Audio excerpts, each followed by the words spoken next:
What's up, tennis fans? Sleepy Picks here. We're going to preview the quarterfinals. This is going to be our part one for the two quarterfinals that are going to be tomorrow. That is Sinner versus Jodar and Feast versus Lehecka. Let's take a look at the matchups. First quarterfinal, we have Sinner against Jodar. This is going to be a first meeting for these guys. Sinner able to get through Norrie in the round of 16, 6-2, 7-5. And first set, not really much resistance provided by Norrie. Even at his best, there isn't much that he can do to bother Sinner. And Sinner was playing a pretty tough game today. Remember we talked about the Bonzi match where Sinner wasn't really able to get the drop shot going, and today we saw it a lot. We saw it come out. He's challenging not just the side-to-side movement of Norrie, but also the up and back movement. Norrie moves pretty well too. So for Sinner to hit some pretty clutch drop shots and able to close out this match 6-2, 7-5. Got a little bit close in the second set. Sinner was up a set and a break. Norrie able to break back, make it a little bit of an interesting match, but gets broken to lose the set 7-5, unfortunately. So a nice win for Sinner. Doesn't spend too much energy. He's going to face Jodar. Jodar able to get through Kopriva, and you look at the scoreline, 7-5, 6-0, you think, okay, this is a pretty routine match for Jodar, and honestly, that first set was anything but routine. The second set, once Jodar got up the break, he really started to just rope shots. I think he got a lot of confidence. The nerves kind of subdued a little bit, and he started to move better. He started to whack the ball better off the second serve returns of Kopriva. But this first set, Kopriva came out with a great game plan. He was looking to change directions pretty early, step into the court, and just kind of force Jodar to challenge that movement. We talk about, yes, when Jodar has the ball in front of him and he's able to set up, he's extremely dangerous. But if you're forcing him to move and be on the stretch trying to hit some of these bigger, powerful shots, it's a little bit trickier. And that was a good game plan for Kopriva. He made a few too many errors, but we did see at the beginning, he had break chances to go up in that first set, and then unfortunately as it gets broken, had a big opportunity in that 5-all game to break Jodar, but gets broken at love in the 6-5 game, and just a really tough match from Kopriva. I mean, we got to look out for this guy at the French Open. I think he might be due for maybe a couple upsets. Just plays a little bit of a different type of style. Can really frustrate you.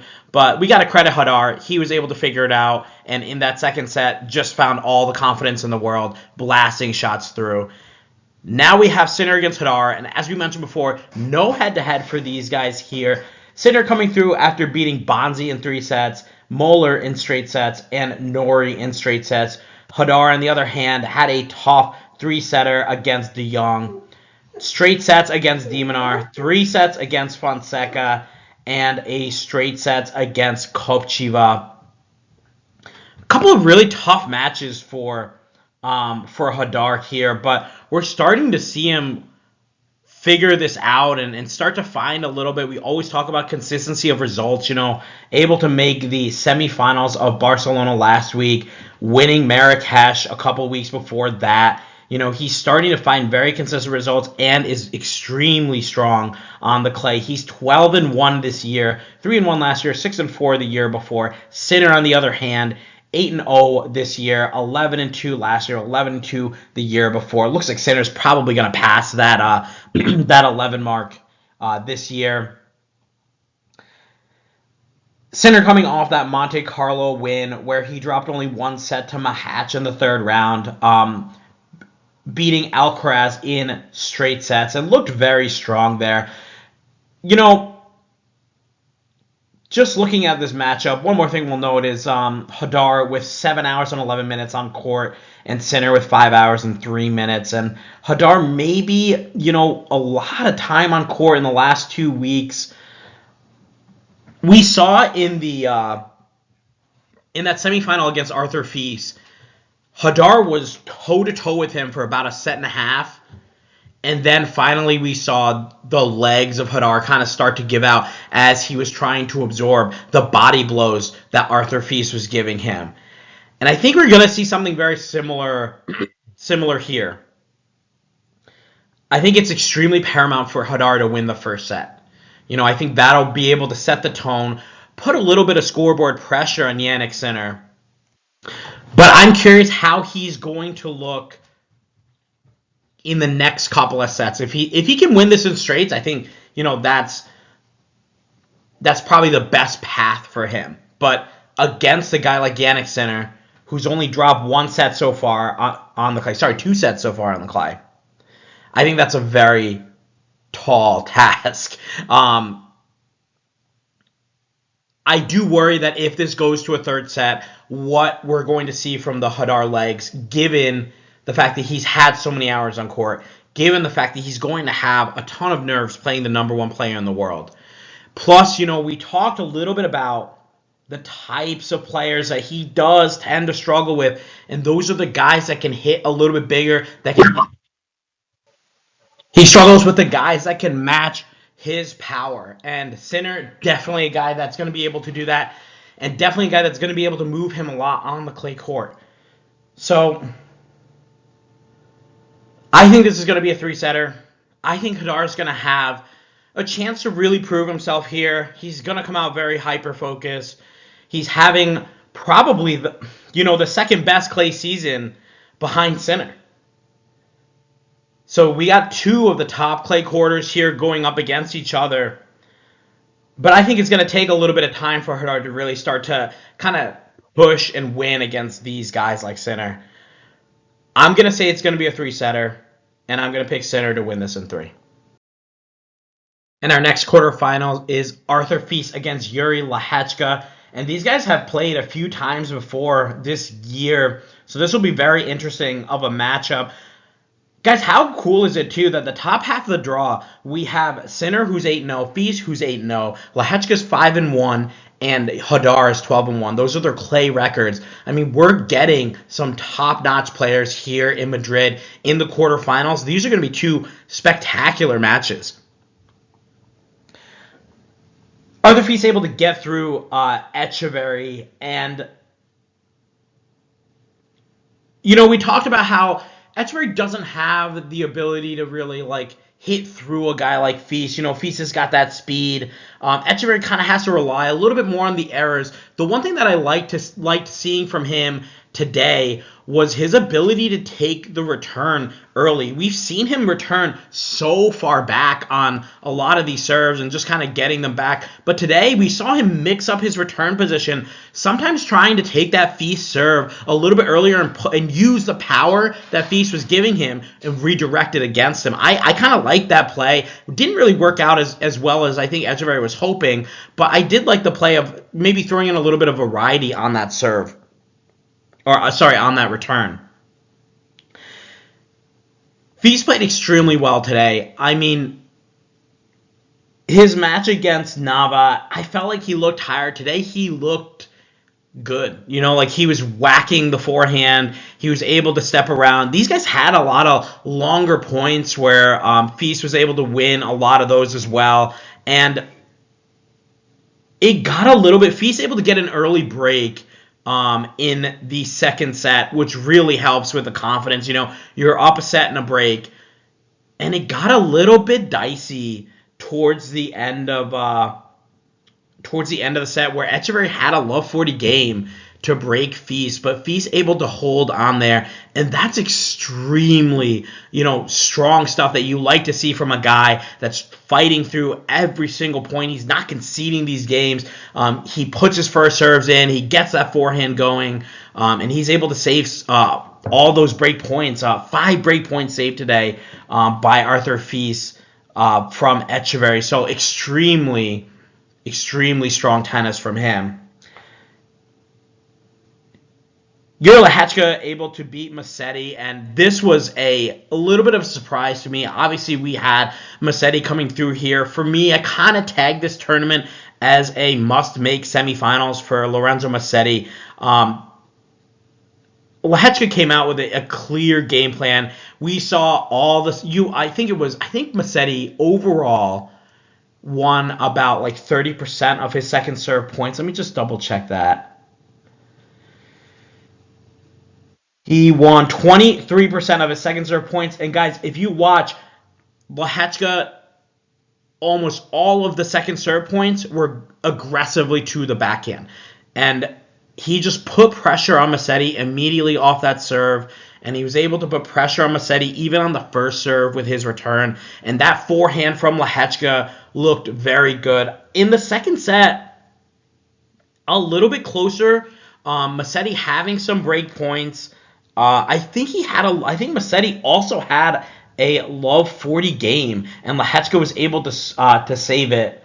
Let me see here.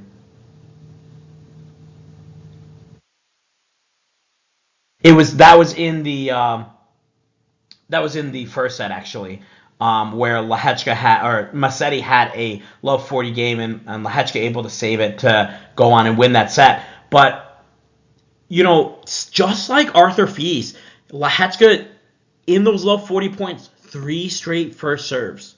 That's a lot of confidence right there. That's a guy who's playing and trusts and knows his game. He's not fazed by having to win back-to-back-to-back points on his serve.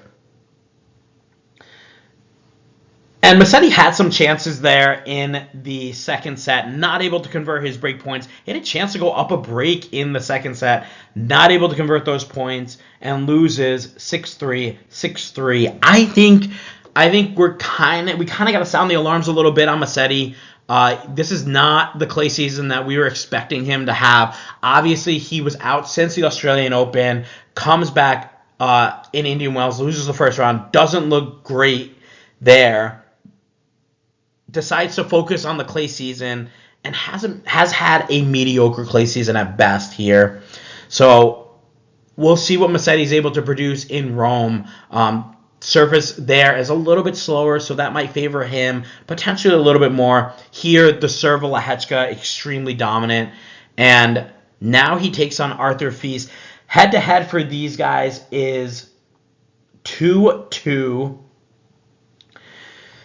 And let's go through all of them because their most recent meeting, or their first meeting, was in 2024. So they've met twice this year and once in 2025. Let's go through all of them. They've all been on hard court, so this will be their first meeting on the clay. An indoor hard court win for Arthur Fils in Davis Cup in 2024, 6-7, 7-5, 6-4. And then an outdoor hard court win in 2025 in Toronto, 3-6, 6-3, 6-4 for Lehecka. And then in Doha this year, Arthur Fils able to win 6-3, 6-3. If you guys remember, he was so dominant in that match with his forehand, targeting the Lehecka backhand, really having the opportunity to kind of expose that side of Lehecka. And then most recently, they played in Miami, and that was a 6-2, 6-2 win for Lehecka. And Lehecka able to make it out to, that was the semifinals. So obviously, yes, he was able to make it out to the finals, losing a tough one to Jannik Sinner, but having some opportunities there to break and having maybe some chances to win that set, the second set. But that 6-2, 6-2 match, Arthur Fils afterwards admitted that he was so physically drained and emotionally drained, given that Tommy Paul match that they had played previously. I think that was the quarterfinal, and that was a 6-7, 7-6, 7-6 win for Fils. He was able to save a lot of match points, and he did admit that he felt very drained from that match, and rightfully so. That's a great win for him to get through, but he wasn't able to give his best there against Lehecka, so he's going to be looking to kind of go all out here, but how much does he have left in the tank? That's my question here. We got Arthur Fils coming in. He's 8-0 on the clay. He was 10-4 last year, 14-10 the year before. Lehecka is 5-1 on the clay this year, 5-5 last year, 4-1 the year before. So he has matched his win total from last year. And the 4-1, you remember, he was injured, had a nice win over Nadal here in Madrid, and then got injured, unfortunately, and had to withdraw. Fils having a tough 3-set win over Bousset, then a straight set win over Nava, and a straight set win over Etcheverry. Lehecka having a tough 3-set win over Tabilo, and a straight set win over Mikkelsen, and a straight set win over Musetti. Now, Feast did also beat Musetti 6-3, 6-4 in straights, so back in Barcelona. And also to note, Feast, having played Barcelona last week, he's got a lot of hours on court here. So that might come into play here as we start to go a little bit later into the match. I am curious how much Feast is going to be able to give, but there are so many things that weigh in his favor. Number one, I think the court really favors the serving. Lehecka serving extremely well. Feast also serving extremely well. I think it favors the forehand. Both guys hit a great forehand. I do think the revenge factor really sides with Feast. I think he probably was a little bit disappointed in that semifinals of Miami, having an opportunity to beat a guy like Lehecka and make it to the finals, but his body just couldn't give him what he needed to get through that match. I think he's going to be ready to go. He's going to want to win this match a lot more than maybe some of the other matches that he's played recently.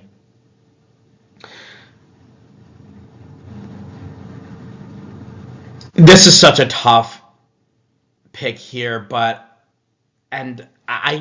I'm so hesitant because I don't want Feast to get to a third set and not really have much to give after that, but I gotta pick Arthur Feast here. I just love the way that he's playing. I know Lehecka, he's playing extremely strong as well. Was able to dominate today against Musetti.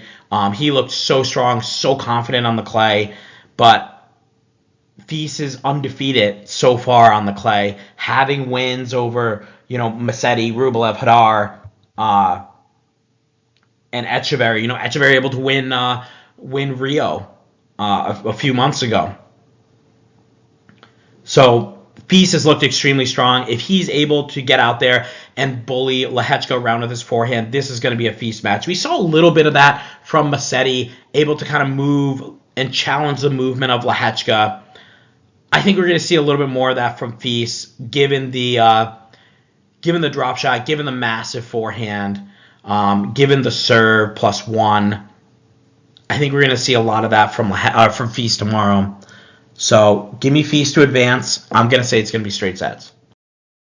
And as always, guys, thanks again for watching. Make sure you like and subscribe. Share your picks in the comments. Share the video. We will have a video out for every single day of the Madrid Masters, recapping and talking about the picks coming up. So look out for those to keep up on everything tennis. Until then, I'll see you in the next video.